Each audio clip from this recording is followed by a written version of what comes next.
জুলাই সনদের যদি গণভোট হয় তাহলে জুলাই সনদের ভিত্তিতে নির্বাচন হওয়ার একটা প্রশ্ন আসবে বা একটা দাবি আসবে, মতামত আসবে। আমি মনে করি উইথ ডু রেসপেক্ট এইটা মূল বক্তব্য না। দ্বিতীয়ত, বর্তমান সংবিধান কিন্তু স্থগিত না। হ্যাঁ, বলতে পারেন কোন ভিত্তিতে বর্তমান অন্তর্বর্তীকালীন সরকার আছেন এটা নিয়ে অনেকে বলতে পারে 3 মাসের সরকার, যেহেতু আমরা 90 দিনের ভিতরে ইলেকশন হয় নাই, বুঝলাম এটা কিছুটা কম্প্রোমাইজ আছে এখানে, কিন্তু টোটাল সংবিধানটা স্থগিত করা হয় নাই। কিন্তু এখন আমরা সংবিধান স্থগিত না করি আমরা অ্যাক্টিভিটি চলতেছে। তার হচ্ছে জুলাই সনদে আমরা ঐক্যমতে পৌঁছতে পারি নাই বিদায় গণভোটের প্রশ্ন আসছে, এটাও আমি মানতে পারতেছি না। আসলে কি হচ্ছে তাহলে? প্রশ্ন আসতেছে যে জুলাই সনদে আমরা যে যে বিষয়ে ঐক্যমত পোষণ করলাম এটা একটা আইনি ভিত্তি, ওটা থেকে যদি বলি এটা একটা আইনি ভিত্তি, এবং এটার মাধ্যমে এখানে কোনো নির্বাচন নিয়ে সব কিছু আছে এরকম না। যেগুলো হচ্ছে সংবিধান সম্পর্কিত বিষয়গুলো হচ্ছে, তাহলে যারা চাচ্ছেন মনে করছেন যে যদি পরবর্তীতে নির্বাচিত সরকার যে একটা দল আসবে বা সরকার জনগণের ভোটে যদি এই যে আমরা আইনি ভিত্তি না দিলে যদি ওরা সম্পূর্ণভাবে বাস্তবায়ন না করেন, সন্দেহ থাকে। আমি মানে কোন কোন জায়গায় ফ্যাক্টগুলো বলতেছি। আর বিএনপির বক্তব্য হচ্ছে আমরা তো ঐক্যমতে পৌঁছলাম, এগুলো হচ্ছে সংবিধান সম্পর্কিত, তখন যদি জনগণের রায়ে জনগণের মতামতের ভিত্তিতে ভোটে যে সরকার হবে সংবিধানে সংসদে এটা করলে আরও সুন্দর, এবং তার চেয়ে বরং একই দিনে করার একটা প্রস্তাবনা আসছে। এবং এটা কিন্তু ব্যর্থতা নয়। কারণটা কি, যদি আমরা ব্যর্থ হতো তাহলে জুলাই সনদের এই বিষয়গুলো আসতো না। কিন্তু যে বিষয়গুলো বা একটা পয়েন্ট বলছেন যে বিষয়ে নোট অফ ডিসেন্ট আছে, এই বিষয়গুলো এখানে নাও আসতে পারে।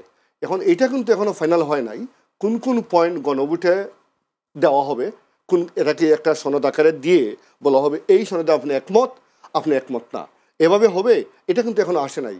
এটা কালকে সম্ভবত একটা মিটিং আছে, যে মিটিংও হবে এটা প্রক্রিয়া নিয়ে। আমি কিন্তু এটা দৃঢ়ভাবে বলি ঐক্যমত অনেক কিছু ঐক্যমত হচ্ছে, যেটা বাংলাদেশের 54 বছরের ইতিহাসে বিরল দৃষ্টান্ত হয়ে রবে।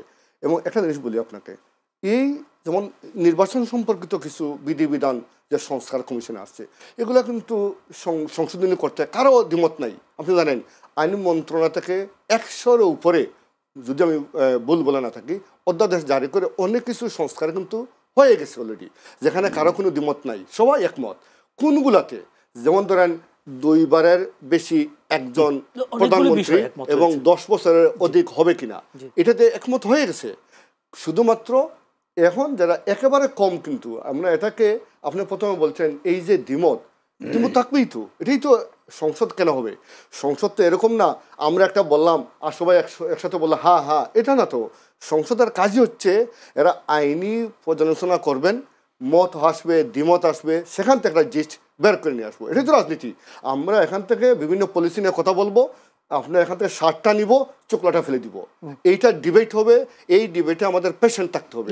আমরা যদি শুধু বলি দ্বিমত আসা মানে অনৈক্য না, ব্যর্থতা দেখেন কিনা, যেহেতু ঐকমত্য কমিশনের সময় বাড়াতে হয়েছে, ঐকমত্য কমিশনে আসবার জন্য এটা ব্যর্থ হবে। এতদিন তারা গণভোটে রাজি ছিল না অনেকেই, কিন্তু এতদিন পরে সময় যখন বাড়ানো হলো আমি বলি গণভোটে রাজি হচ্ছে। এর আগে রাজি হলে নিশ্চয়ই সরকারের খরচ বা রাষ্ট্রের খরচ তো কমতো না। আপনি এইটা খরচ কি চিন্তা করেন?